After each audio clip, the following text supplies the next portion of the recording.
నాకు తెలియక అడుగుతా. ఇప్పుడు మీరు అందరు ఇక్కడ ఉన్నారు, ఇలా అప్పు లేనోడు ఎవడన్నా ఉన్నాడా అన్న? లేనోళ్ళు చేయలేవట్టురు భయ ఎవరన్నా?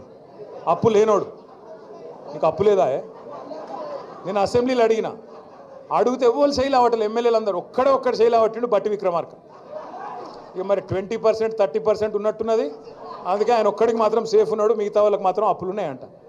ఎందుకంటున్నా అంటే అప్పున్నా లోపల ఎన్ని కష్టాలున్నా, కుటుంబాన్ని నడిపే కుటుంబ పెద్ద లోపల బనీన్ల పొక్కలున్నా ఏం చెప్తాం, బయటికి మాత్రం కడక అంగి వేసుకొని నాకేమైందిరా కగ, లోపల బనీన్ల పొక్కలున్నా బయటికి మాత్రం ఏం చెప్తాం, నాకేమైందిరా, నాకు ₹1,00,000 ఇస్తే తెల్లారి వరకు కడతా అంటాం, అంతేనా? కానీ ఎవడన్నా ముఖ్యమంత్రి అంటోడు నన్ను కోసుక తింటారువా, నాకు పైసలు లేవు,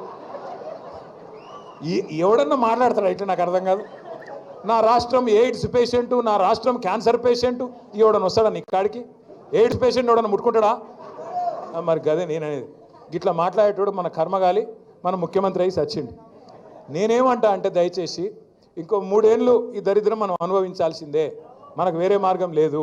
మీ గద్వాలకు మార్గం ఉంది, తొందరలో ఉప ఎన్నిక వస్తుంది, మళ్ళా గులాబీ జెండా ఎగురుతుంది, బరాబర్ గెలుస్తాం. వాస్తవానికి శ్రీనివాస్ గౌడ్ గారు కరెక్ట్గా చెప్పినాడు. వాళ్ళు ఎలక్షన్లు పెట్టడానికి భయపడుతున్నారు. ఏడ ఎలక్షన్ పెడితే ఈ బలుగుతుందేమో, ఏడ పదవి పోతుందేమో అని భయం అయితే బాగున్నది లోపల. కానీ రేపు గట్టులో కానీ, కేటీ దొడ్లో కానీ, దరూర్లో కానీ, ఏ మండల్లో కానీ రేపు కారు గుర్తు మీద ఎవరు నిలబడ్డా కారు 200 స్పీడ్తో ఉరకాలి. అభ్యర్థి